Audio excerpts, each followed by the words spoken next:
Hi everyone and welcome. Now, before we get into today's video, I do quickly want to address the elephant in the room, and that is of course this Christmas tree and the changed setting. Now, first of all, I do want to mention that I am a big fan of the holidays. I think that in this very dark and gloomy period of the year, they are so hopeful and they really brighten up the days. So as soon as it is socially accepted, or more or less, because I think that I'm still quite early, to put up your Christmas tree, I do so. I decorate the house, and I thought it would be a good idea to have the Christmas tree in the shot of my videos. But I did not really think things through because this Christmas tree is absolutely humongous. 90% of the books I cannot access, and it's very difficult to find a good setting. So this is probably the setup that you will be seeing for all of the videos that are going out in December and January. Things might change because I'm not exactly happy yet, but please be patient with me. Now, for today's video, I decided that this is a period of the year to also be a little bit grateful, I suppose. And here I have 5 series that will be potential new favorites. Now, almost a year ago, I made my top 10 favorite series of all times list. And of course, those are the series that I love most of all. But I did have a couple of criteria for series to be considered to be on that list. First of all, if the series was already completed, I needed to have finished reading all of the books in that series as well. But if the series was not completed yet, more than half of the books needed to be out, and I needed to have read all of those. So for example, the Kingkiller Chronicles by Patrick Rothfuss, that series made the list, even though it's not finished yet and probably never will be, but 2 out of 3 books are currently out and I've read those too. But the 5 books that I have here, there the criteria were not met. Basically, I am not reading fast enough, so I do think that once I finish them, they will be on that list, but it's not possible right now. So to say that I am extremely curious to see what the sequel holds and that I have very high expectations is an understatement. But without further ado, let's get into the list. Now, of course, over the last couple of years, I have read first installments that I greatly enjoyed. But in order to be on my favorite list of all time, there needs to be something special, there needs to be something unique. So even though I greatly enjoyed The Justice of Kings by Richard Swan, for example, or The Unbroken by C.L. Clarke, these were great and solid first installments of a series. Nothing very unique was happening there, nothing extremely memorable. So there it will really depend on the sequel and the next installments whether or not it has favorite potential. However, these next 2 books that I am going to talk about, these next 2 series, the first installment was already so special that I have very high hopes. Now, the first book that I have here is The Mask of Mirrors by M.A. Carrick. This is the first book in the Rook and Rose trilogy. I am going to read the second one for my fall TBR, so before the end of the year, and the third and final book is coming out next year. Now, this is one that I read a little bit over a year ago, and it has grown on me since. Every time that I think about it, I have more fond memories, and it actually increases my rating for it. So, while when I read it, I thought this is a solid book, now I cannot wait to read the sequel. This is a Venetian-inspired trilogy in which we meet a con artist. She is trying to wiggle her way into a wealthy family, pretending to be their long-lost cousin, but what she doesn't know is that this long-lost wealthy family is actually having some financial difficulties. So they don't really want to believe her because she's going to cost them money. What I really enjoy here is that this con artist thinks that she knows what's going on, but no, a lot is actually hidden and you know everything. So that's very satisfying to read about.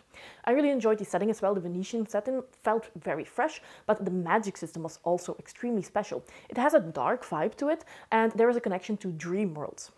What I most of all liked here was the Rook. This is a type of Zorro character. You don't know his identity, and a big part of this book and the enjoyment while reading it was that mystery. Who is the Rook? And can I discover his identity looking for clues? I found that so satisfying to read about, and to have that reveal who the Rook is towards the end of the book makes it even more special to continue reading and to see what happens to that character in the sequel. So yeah, all in all, a very special series. The only thing that I might critique about it is that it had some pacing issues, especially in the middle part, but it was minor. And I do think that when you look at all of the positives here, those pacing issues are not that big of a deal. The next series that I'm going to talk about has a couple of buzzwords that I normally don't really like. It has a hard magic system. It's more plot-driven than character-driven. It's pretty fast-paced and it reads quite young. So I should hate it, but somehow I absolutely adore this, and that is The Bone Shard Daughter by Andrea Stewart. I have the second book of this Drowning Empire trilogy on my TBR for not fall, but for early next year, and the third and final book is coming out next year as well, I think around April. So here I will also know quite soon if my prediction is correct. In this one, we have multiple characters, and here we also have a mystery. I just really love a mystery and trying to unravel what's going on. We follow, of course, the daughter of the emperor, and she needs to learn bone shard magic. But she is suffering from memory loss, and she doesn't really know what happened, why she is suffering from this memory loss, and how she can compete with the foster son of the emperor, because she knows that either she or him will become the heir. And in order to become the heir, she needs to find out what happened to her memory. Now, this is not the only character that we follow. We also follow a pirate-like character who is looking for his long-lost wife. And that pirate-type character is going to have an animal companion. I loved everything here. I love the setting. I love the mystery. We have multiple POVs. I think that the main POV definitely is this daughter of the emperor, but the pirate is also a pretty big POV. And then we have a couple that are mysterious. So yeah, I really enjoyed this one. And based on how fresh, for me at least, it is, and how unique and how different from the other series that I normally read, I think that this is one that's going to be in my memory and be very vivid for me, just because it is more unique. And I can definitely see that people who read more of these series will probably not find this anything special, but for me it's one of those few more younger directed series, more plot-driven series that I absolutely adored. So yes, definitely one that I have very high hopes for as well. The next series is one that I think nobody is surprised that it made the list, because I read the first book earlier this year. I was completely blown away, and it has now potential to be in my top 5 even of favorite series of all time. And that is the Phaedra trilogy by Jacqueline Carey. This is the first book, Cashil's Dart, and to my Discord member who recommended this book to me, who said that I was going to love it, thank you so much, because this has been a revelation. This is a character-driven story, of course. We meet Phaedra, who is very young and who's being sold by her mother to one of the pleasure houses. What I really enjoy here is Phaedra as a main character. She is smart, but she's also humble. She's vulnerable. There is quite a bit of romance in this series, but do not be mistaken. This is an extremely politically driven series. I think that of all the books that I've read in the last 10 years, this is one with the best political intrigue. It can definitely compete with A Song of Ice and Fire for me. Now, you guys know that I am a character-driven reader, and Fitz is my favorite character of all time. Sorka from Daughter of the Forest is pretty close as well, but Phaedra, she's there as well. So yeah, definitely a series that I've read the first 2 books. I need to read the 3rd one, but this is not a potential new favorite series. This is a new favorite series. I trust Jacqueline Carey so much that she is going to bring that ending to a conclusion that is so satisfying that I know it's going to be pretty high up my list. Also, Jacqueline Carey's writing style is superb. I love Robin Hobb, of course. She is, at this point, The Realm of the Elderlings is my favorite series of all time, and I love Robin Hobb's writing style. I think that she is the queen of character-driven series, but I like Jacqueline Carey's writing style even more, and that's saying something. So yeah, definitely a series that I am so greatly that I discovered this year. Next up, a series that I absolutely adore, and is maybe a little bit faster paced than what I usually enjoy, but everything else is absolutely superb, and yeah, that's why it makes the list. And that is the Song of the Shattered Sand series by Bradley P. Bolio. This is a desert-based fantasy with 12 immortal kings of Sharakai, and these 12 immortal kings have been given their power by the desert gods. If you know me, you know that I love the inclusion of religion and gods in a series. That's, by the way, also what happens in Cashil's Dart. But in its core, this is a revenge story, because we are following Cheda. Cheda is a pit fighter, and her mother was murdered by these 12 immortal kings. Cheda doesn't really know why, but she is determined to find out and to bring down these kings while she's at it. And while she is discovering this, she discovers also quite a bit of political intrigue between the city of Sharakai, but also the other desert cities. She discovers why these immortal kings have been given their power, and she also discovers that maybe sometimes history is changed by the people in power, and how knowing that secret history can bring quite some power to Cheda as well. Really enjoyed this one. I think that this first one is a solid entry, but the second and the third one is what blows this series away. This world opens up so much in the second one. In the first one, you get to know Cheda, you get to know Sharakai, but in the second book, the political intrigue takes another level, and I really enjoyed that one. So if you're not entirely sure after reading this first book, definitely continue reading.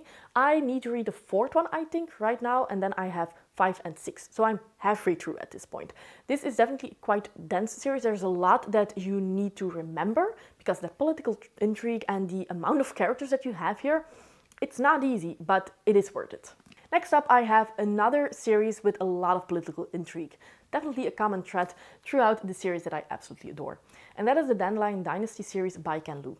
This is The Veiled Throne, the third book that I have to read next, and it is a 4-book series in total. So I will read this one before the end of the year, and then the fourth book probably throughout January.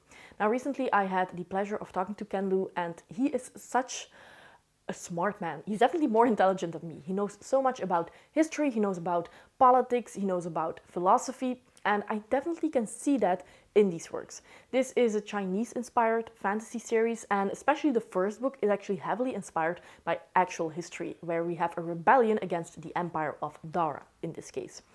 I loved the first book. I loved the way that Ken Liu wrote characters, the way that he introduced a character and then immediately gave you their backstory, which made you connect to that character. But even if he introduced you to that character, even if he spent a lot of time with that character, you are never really sure if this was going to be a very prominent character in the entire series or if the character was going to be killed off in the next chapter. I love that unpredictability. I love how real and how human that felt, because this is what happens in actual rebellions as well.